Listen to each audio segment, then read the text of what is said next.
Goodbye, Mr. Hollywood, by John Escott. Chapter 1. Mystery Girl. It all began on a beautiful spring morning in a village called Whistler in Canada. A pretty little village in the mountains of British Columbia. There was a café in the village with tables outside, and at one of these tables sat a young man. He finished his breakfast, drank his coffee, looked up into the blue sky, and felt the warm sun on his face. Nick Lortz was a happy man. The waiter came up to his table. "More coffee?" he asked. "Yeah, great," said Nick. He gave the waiter his coffee cup. The waiter looked at the camera on the table. "On vacation?" he said. "Where are you from?" "San Francisco," Nick said. He laughed.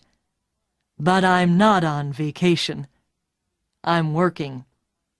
I'm a travel writer, and I'm doing a book on mountains in North America.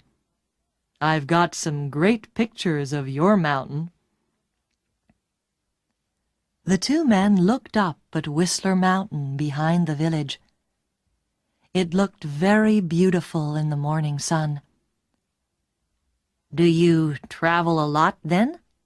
asked the waiter. "All the time," Nick said. "I write books, and I write for travel magazines. I write about everything: different countries, towns, villages, rivers, mountains, people." The waiter looked over Nick's head. "There's a girl across the street," he said. "Do you know her?" Nick turned his head and looked. "No, I don't." "Well, she knows you, I think," the waiter said. "She's watching you very carefully." He gave Nick a smile. "Have a nice day." He went away, back into the café. Nick looked at the girl across the street. She was about 25, and she was very pretty. "She is watching me," Nick thought. Then the girl turned and looked in one of the shop windows. After a second or two, she looked back at Nick again. Nick watched her.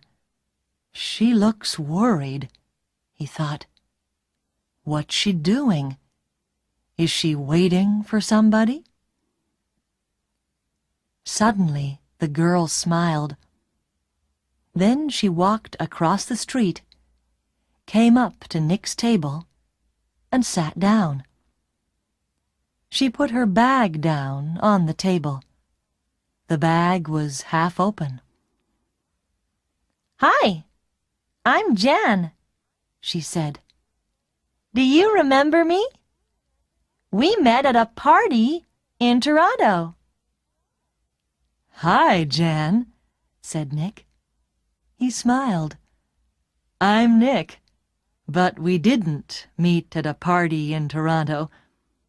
I don't go to parties very often, and never in Toronto." "Oh," the girl said, but she didn't get up or move away. "Have some coffee," said Nick. The story about the party in Toronto wasn't true, but it was a beautiful morning, and she was a pretty girl. "Maybe it was a party in Montreal or New York." The girl laughed. "Okay, maybe it was. And yes, I'd love some coffee. When she had her coffee, Nick asked, "What are you doing in Whistler? Or do you live here?" "Oh, no," she said. "I'm just traveling through. And what are you doing here?" "I'm a travel writer," Nick said, "and I'm writing a book about famous mountains." "That's interesting," she said. But her face was worried, not interested, and she looked across the road again. A man with very short white hair walked across the road. He was about 60 years old, and he was tall and thin. The girl watched him. "Are you waiting for someone?" asked Nick. "No," she said quickly. Then she asked, "Where are you going next, Nick?" "To Vancouver for 3 or 4 days," he said. "When are you going?" she asked. "Later this morning," he said. There was a letter in the top of the girl's half-open bag. Nick could see some of the writing, and he read it because he saw the word Vancouver. "And we can meet at the Empress Hotel, Victoria, Vancouver Island, on Friday afternoon." So she's going to Vancouver too, he thought. Suddenly the girl said, "Do you like movies?" "Movies? Yes, I love movies," he said. "Why?" "I know a man, and he loves movies and going to the cinema," she said slowly. "People call him Mr. Hollywood." She smiled at Nick. "Can I call you Mr. Hollywood too?" Nick laughed. "Okay," he said. "And what can I call you?" She smiled again. "Call me Mystery Girl," she said. "That's a good name for you," said Nick. Just then, the man with white hair came into the café. He did not look at Nick or the girl, but he sat at a table near them. He asked the waiter for some breakfast. Then he began to read a magazine. The girl looked at the man, then quickly looked away again. "Do you know him?" Nick asked her. "No," she said. She finished her coffee quickly and got up. "I must go now," she said. Nick stood up too. "Nice to—" he began, but the girl suddenly took his face between her hands and kissed him on the mouth. "Drive carefully, Mr. Hollywood. Goodbye," she said, with a big, beautiful smile. Then she turned and walked quickly away. Nick sat down again and watched her. She walked down the road and into a big hotel. Now what, thought Nick, was that all about? The man with white hair watched Nick and waited. After 4 or 5 minutes, Nick finished his coffee, took his books and his camera, and left the café. His car was just outside the girl's hotel, and he walked slowly along the street to it. The man with white hair waited a second, then quickly followed Nick.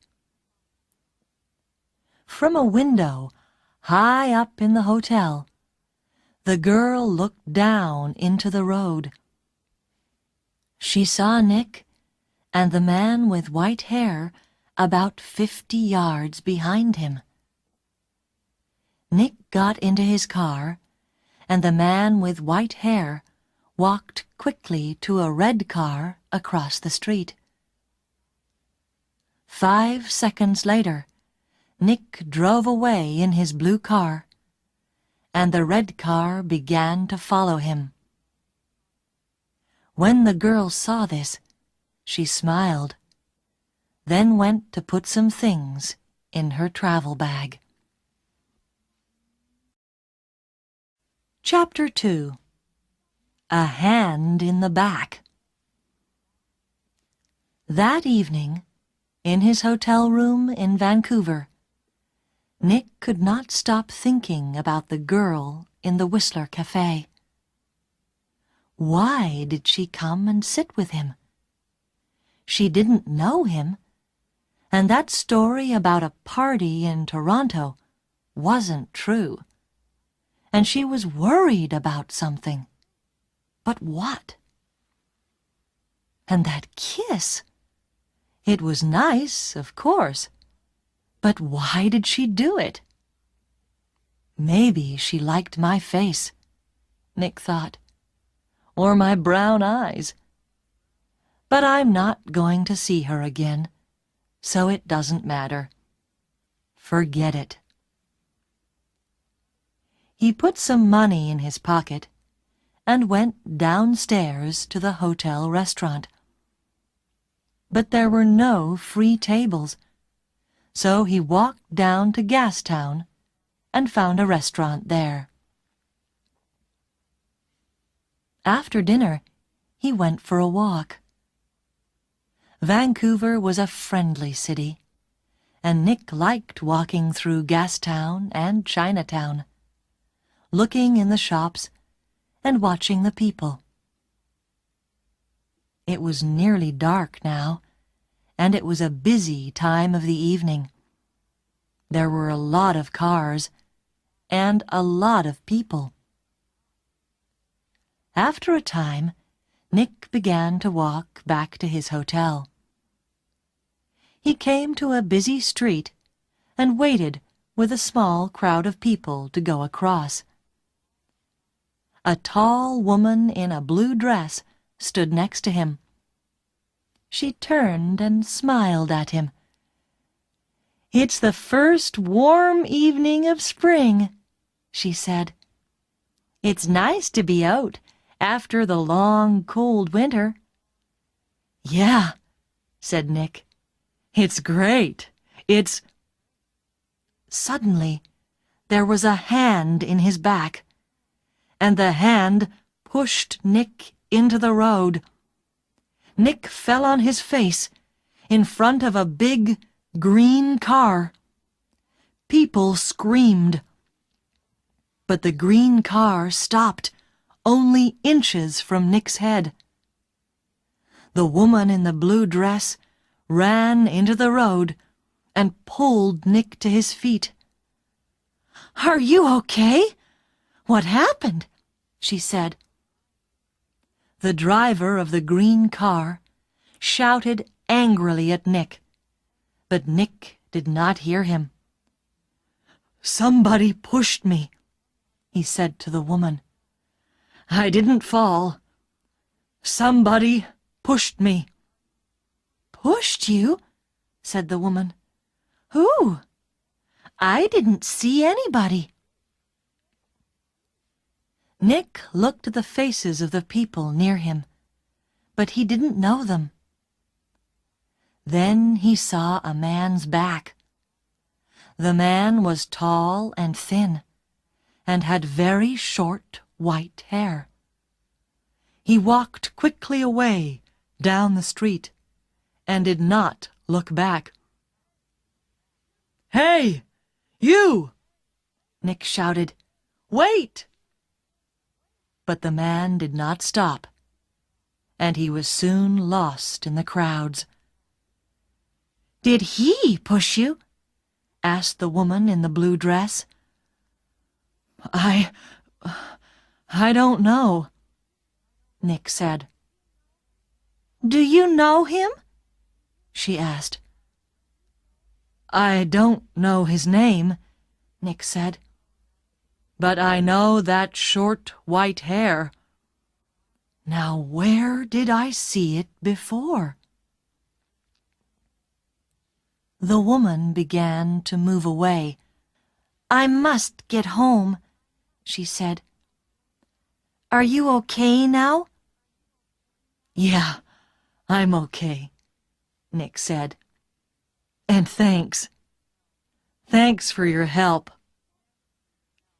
"That's okay," the woman smiled. "Be careful now." Back in his hotel, Nick sat on his bed and thought. It was an accident. Nobody pushed me. It was an accident. Nobody wants to kill me. And there are hundreds of men in Vancouver with white hair. It was 1 o'clock in the morning, but Nick couldn't sleep. He listened to the cars in the road, and he looked at the night sky through his hotel room window. Then he sat at the table and tried to write some more of his book about mountains, but he couldn't think about his work. He got back into bed. There were 4 or 5 magazines in the hotel room. They were not very interesting, but Nick sat in bed and opened one and saw a photo of Mystery Girl. He looked at the picture very carefully, but yes, it was her. Jan, the girl from the Whistler Café. She was next to a man of about 50 or 55, and they were in the garden of a big, expensive house. They smiled at the camera, and they looked very happy. Canadian millionaire Howard Hudson and his daughter Meg, it said under the picture, at their home in Toronto. Meg Hudson, not Jan, not Mystery Girl. Meg Hudson, the daughter of a millionaire. Nick read it again. Why did she come and sit with me in the cafe at Whistler? He thought. Millionaires' daughters don't sit with strangers in cafes and then give them a big kiss when they leave. Why did she do it? What did she want? He thought back to the cafe in Whistler and the girl next to him at the table. Then he remembered something. He remembered a man at a table near them in the cafe. A tall, thin man, about 60 years old. A man with very short white hair. Nick didn't sleep much that night.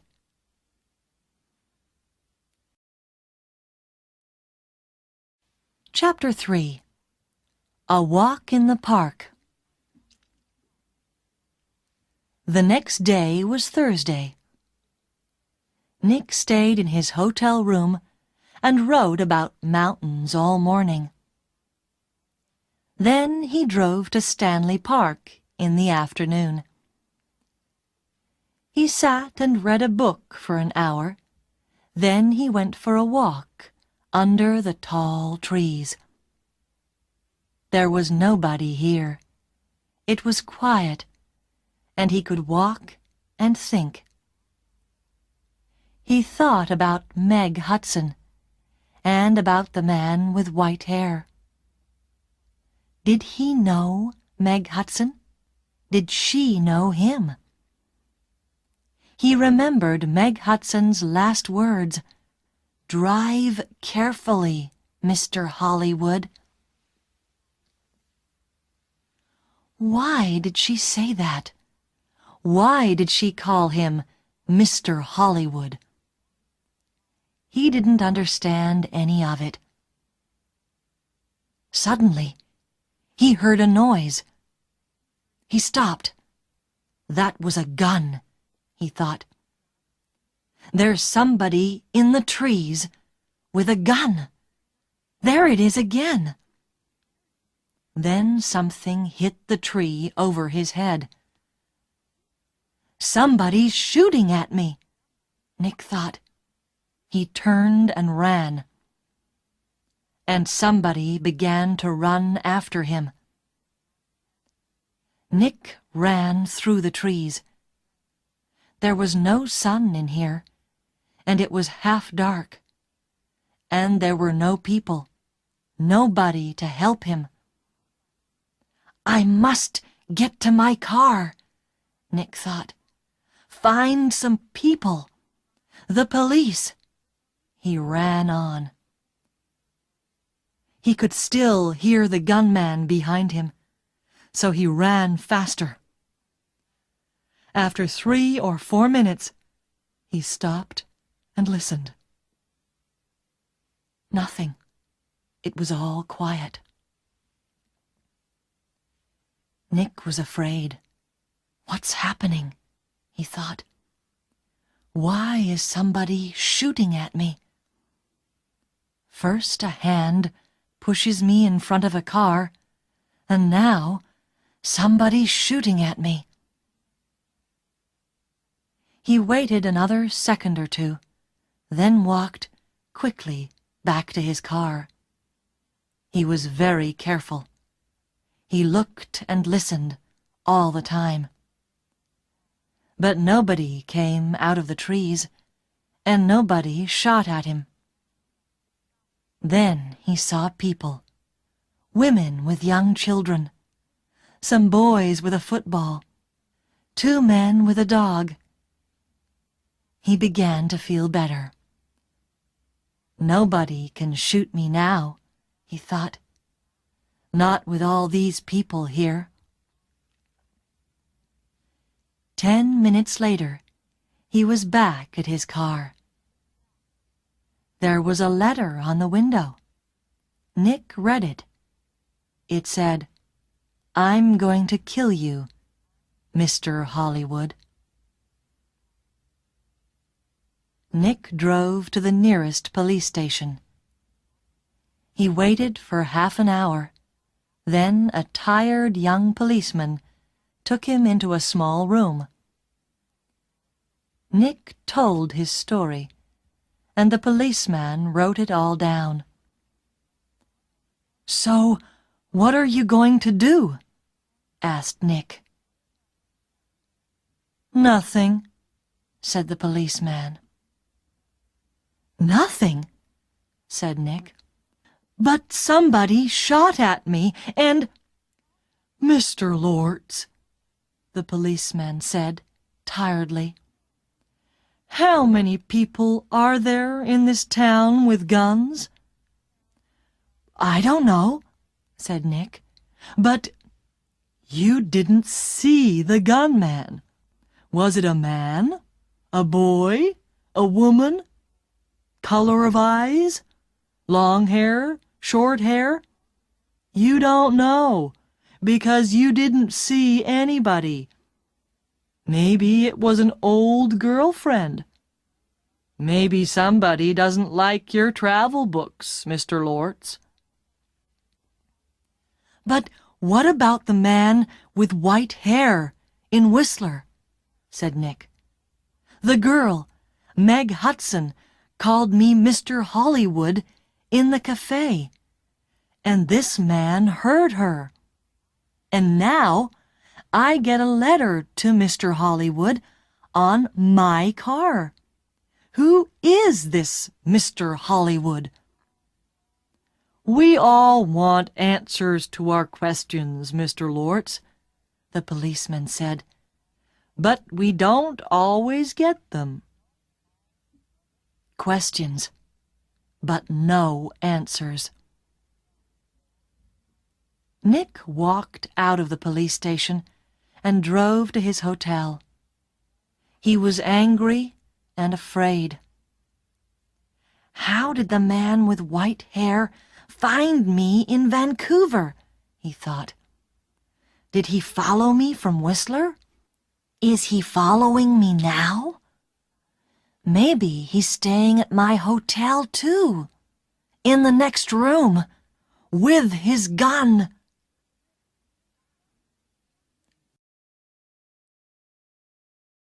Chapter 4. The Man with White Hair. Nick stopped his car in front of the hotel. He looked carefully before he got out, but there was nobody with white hair near the hotel. He half ran through the hotel doors and went to the desk inside. "I'm looking for a man with very short white hair," he said to the woman behind the desk. "He's staying here, I think. He's about 60 years old, and he's tall and thin." The woman did not look very interested. "There are a lot of visitors in the hotel," she said. "Do you know his name?" "No, I don't," Nick said. "He's, a friend of a friend, you see. He arrived in Vancouver yesterday, and I must find him. It's very important. Please help me." The woman looked at him. "There are 350 rooms in this hotel," she said, "and maybe 30 or 40 men with white hair. How can I remember all their names?" She turned away to answer a telephone call. Nick walked away from the desk. "A drink," he thought. "I need a drink." He went into the hotel bar, got a drink, and sat down at a table. "So, what do I do now?" he thought. And then he remembered something. A letter in the girl's half-open bag in the Whistler café. "And we can meet at the Empress Hotel, Victoria, Vancouver Island, on Friday afternoon." And tomorrow was Friday. "I'm going to Victoria, on Vancouver Island," he thought. "To the Empress Hotel." Nick had dinner in the hotel that evening. He finished eating and got up from his table and saw the man with white hair. Nick moved quickly. The man was at the hotel desk. Nick could see the white head above the other heads near the desk. "Excuse me," said Nick. He pushed past the people in the hotel restaurant. A small boy ran in front of him, and Nick ran into him. The boy and Nick fell down on the floor. The boy began to cry. "Hey!" said a woman behind Nick. "I'm very sorry," said Nick. He got up and helped the boy to his feet. "Are you okay?" he asked the boy. "Be more careful next time," said the woman. Nick moved away quickly, but when he looked back at the hotel desk, he couldn't see the man with white hair. He pushed through the crowd of people. "That man!" he shouted at the woman behind the desk. "That man with short white hair! Where did he go?" The woman looked at Nick. "Mr. Vickers," she said. "I don't know." "Vickers? Is that his name?" said Nick. "What's his room number?" "I'm sorry, I can't tell you that," the woman said. "But I need to—" began Nick. The woman turned away to answer the telephone. After a second or two, Nick went upstairs to his room. "Vickers," he thought. "Does Meg Hudson know Mr. Vickers? I need some answers, and I need them quickly."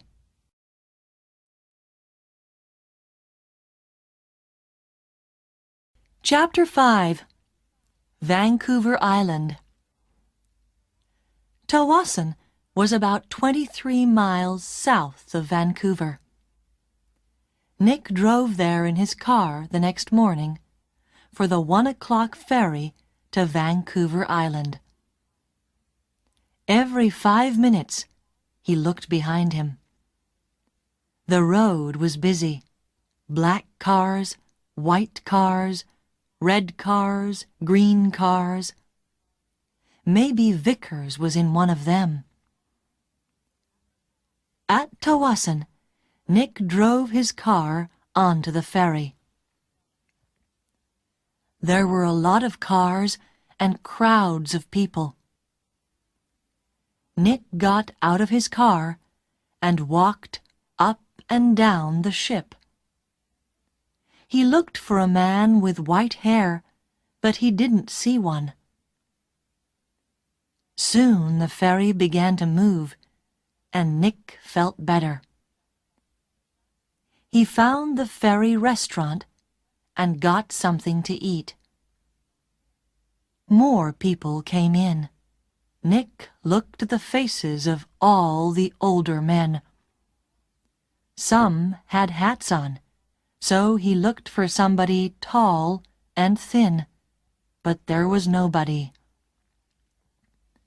Maybe he's not on the ferry, Nick thought. Maybe he's back in Vancouver.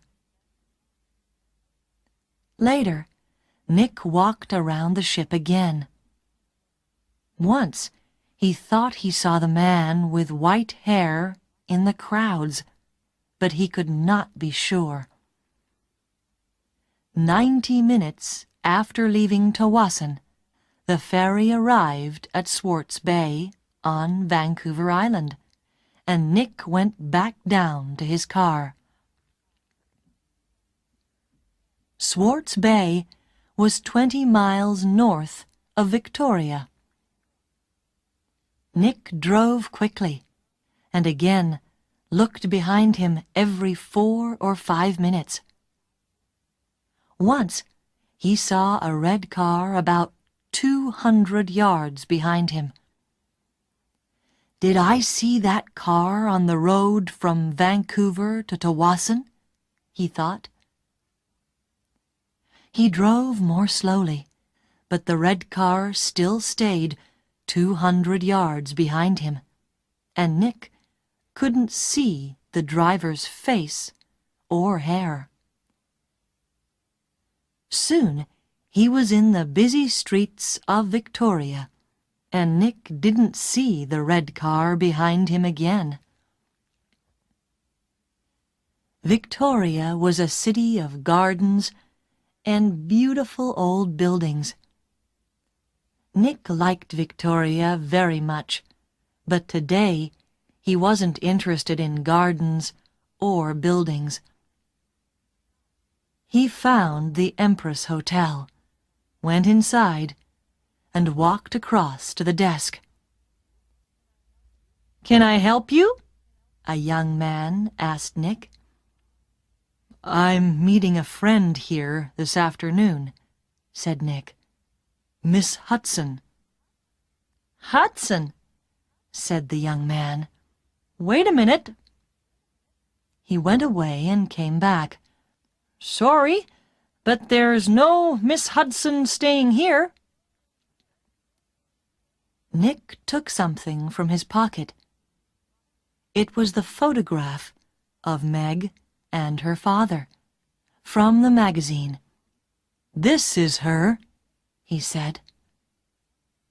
The young man looked at the picture. "Oh, right! You mean Howard Hudson's daughter," he said. "She's not staying here, but I saw her 10 or 15 minutes ago. She was with somebody, a man. He asked me about the tea room." "The tea room," said Nick. "Where's that?" The man with short white hair was tired. He couldn't sleep, and he couldn't eat. He thought about only one thing all the time.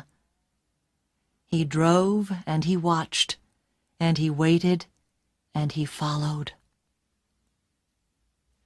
When he drove into Victoria, the streets were busy, and suddenly he lost the blue car in front of him. Angrily, he drove around the city, past all the big hotels. "I must find him," he said. "I must do it. Today." Then he saw the Empress Hotel, and in the street outside it, a blue car. He drove past the hotel, left his car, and ran back down the street. He went across the road and walked past the downstairs windows. There was a big room with tables and chairs and a lot of people. He looked carefully at all the faces. "There she is," he said suddenly. There were 2 men with the girl. He couldn't see their faces, only the backs of their heads, but one of the men was in a green shirt. "Mr. Hollywood," the man said, and smiled. "Goodbye, Mr. Hollywood." People in the street turned to look at him, but the man did not see them. He walked up to the doors of the hotel and put a hand into his pocket. Inside, the gun was cold and hard.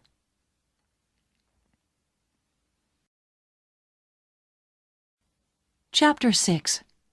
A Tea Party. Nick looked through the doors of the tea room in the Empress Hotel. Meg Hudson sat at a table with a man. The man was about 30, or maybe a year or 2 younger. He was tall and brown from the sun. He wore a white shirt, white trousers, and white shoes. He said something to Meg, and she laughed. She looked very happy.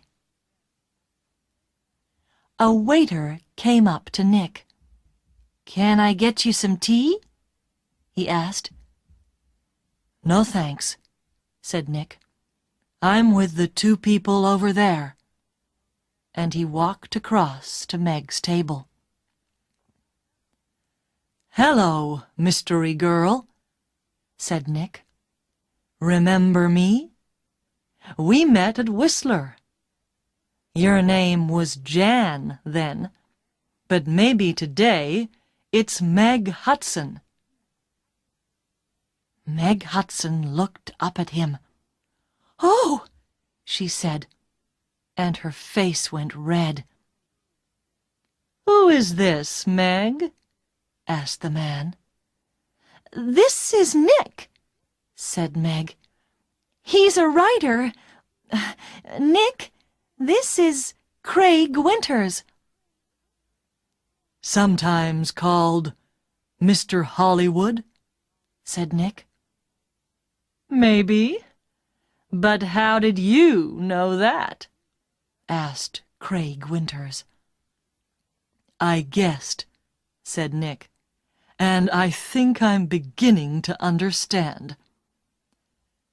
Can I ask you a question, Mr. Winters? Does somebody want to kill you?" Craig Winters' face went white. "Kill me? What are you talking about?" asked Meg. "Before I tell you, answer this question, please," said Nick. "You called me Mr. Hollywood in Whistler, and you wanted the man at the next table, the man with white hair, to hear you. Is that right?" Meg Hudson did not answer at first. Then she said quietly, "Yes." "Why?" asked Nick. "I wanted him to follow you, and not me." "Why?" Nick asked again. "I think he's a detective," said Meg. "And I think he's working for my father. I saw him soon after I left Toronto. He followed me." Meg put her hand on Craig Winters' arm. "My father doesn't like Craig. A month ago, he told me not to see Craig again. I'm not happy, and he knows that. I think he guessed that I'm meeting Craig. And now he wants to find Craig and stop him seeing me." "Stop him," said Nick, "or kill him." "No," Meg Hudson said. "Daddy doesn't—" "The man with white hair pushed me in front of a car in Vancouver," Nick told her. "And he shot at me in Stanley Park." "What?" said Meg. Tell me about this man with white hair," Winters said suddenly. Nick looked at him. "He's about 60, and he's tall and thin," he said. "Do you know his name?" asked Winters. "Vickers," said Nick. Craig Winters suddenly looked ill. Did he follow you to Victoria? Did he follow you here?" "I don't know," said Nick. He watched Winters. "You're afraid of him. Why? Why does this man Vickers want to kill you, Winters?" Before Craig Winters could answer, Meg's face went white. "Oh, no!" she said. "Look! Look over there!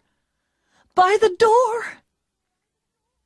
Nick and Craig Winters turned to look.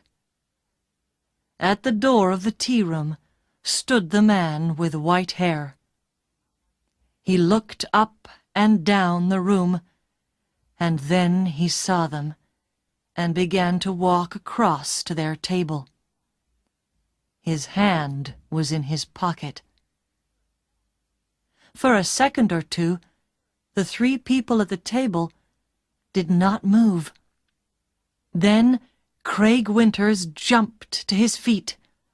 "That's Mr. Hollywood!" he screamed. "That man there!" And he pointed at Nick. The man's hand came out of his pocket with a gun. "This is for Anna!" he shouted. Nick moved very fast. The tea table went over, and Nick was down on the floor in a second. The shot went over his head, and Meg screamed. At the same time, Craig Winters shouted out and put a hand on his arm. There was blood on his white shirt. Then more people began to scream, and 2 waiters pulled the man with white hair down onto the floor. "Get the police!" somebody shouted.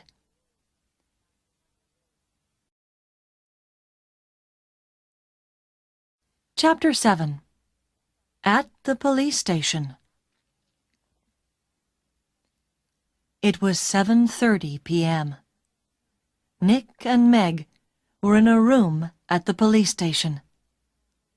The man called Vickers was in a different room with 3 detectives. There was a doctor with him, too. Craig Winters was at the hospital. The door opened, and a detective came in with 2 cups of coffee. He put them down on the table and turned to go out again. "Detective Edmonds," Meg said, "did the hospital call? Is Craig going to be all right?" "Winters," Detective Edmonds said. "Yes, he's going to be okay." "Can I call the hospital now?" asked Meg. "I'd like you to wait," said Edmonds. "Detective Keat is going to be here in a minute. He's just coming from the airport, and—" He looked through the open door. "Ah, here he is now." A second detective came into the room, and behind him was a tall man with dark hair. Meg stood up quickly. "Daddy!" she cried. "What are you doing here?" "The police called me," said Howard Hudson, "and I flew here at once. Detective Keat met me at the airport. Now sit down, Meg. I want you to listen to me." He did not look at Nick. Meg sat down, and her father took her hands. "Meg, last week, Johnny Vickers came to my house. He wanted to talk about his daughter. You remember Anna, Meg? 3 months ago, she jumped off a bridge in Boston and died. She was young, beautiful, rich, and she didn't want to live. Why?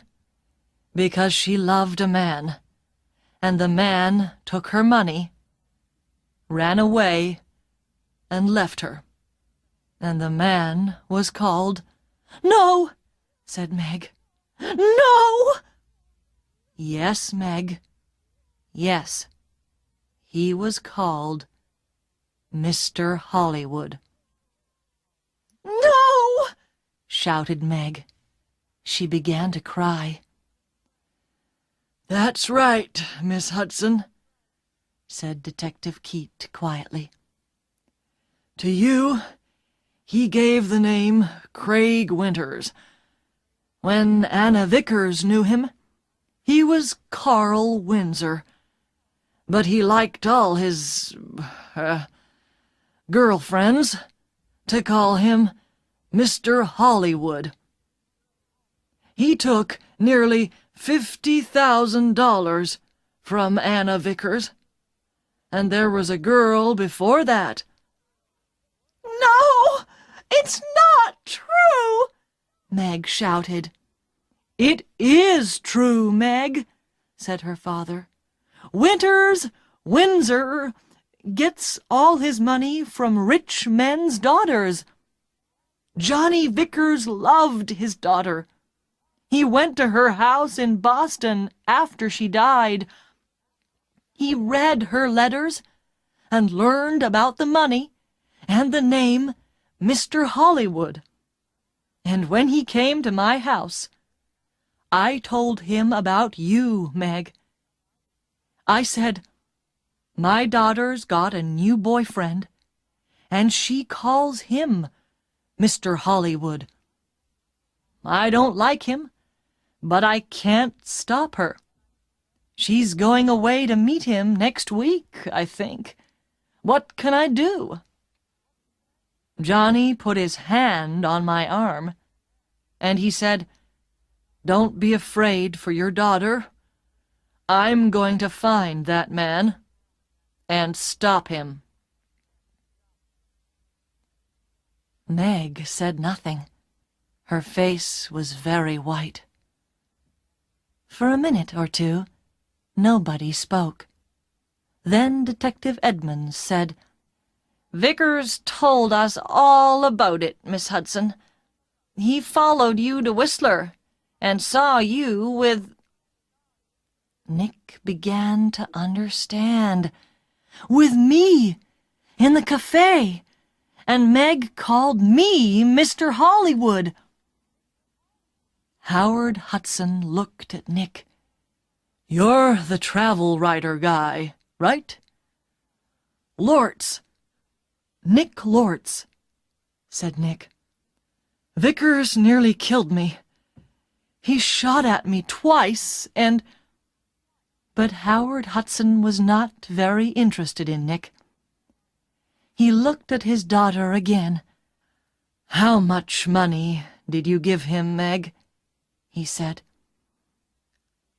I gave him $25,000, said Meg. "Only for 2 or 3 months, he said. Then he—" She began to cry again. "Well, you can say goodbye to that money," said Hudson angrily. "What's going to happen to Vickers?" Nick asked Detective Edmonds. "Hospital, I think," said Edmonds. "Okay, he shot at you, and about 50 people saw him. But he's not a well man. The doctors are going to put him away in a hospital." Howard Hudson stood up. "Okay, Meg. I'm going to take you home. My plane is waiting at the airport." Meg followed her father to the door. Then she remembered Nick and turned. "I'm sorry," she said. "I got you into all this. I called you Mr. Hollywood. That was wrong. But I didn't know—" "It's okay," said Nick. "You know everything now. And it's better to learn it now and not later. $50,000 later."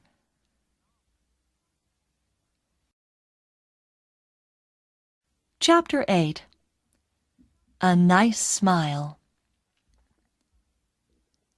Nick took the evening ferry back to Vancouver. He was tired and hungry, so he went down to get some dinner in the ferry restaurant. The restaurant was busy, and there was only one free table. Nick sat down quickly and began to eat. "I must get back to work tomorrow," he thought, "and forget about millionaires' daughters and men with guns." "Excuse me," somebody said. "Can I sit with you?" Nick looked up. There was a pretty girl next to his table. He got up. It's okay," he said. "You can have this table. I don't want it." And he began to move away. "Please don't go," the girl said. "Stay and finish your dinner." She smiled at him. It was a nice smile. But Nick knew all about nice smiles. "I'm not hungry," he said. And he walked quickly out of the restaurant.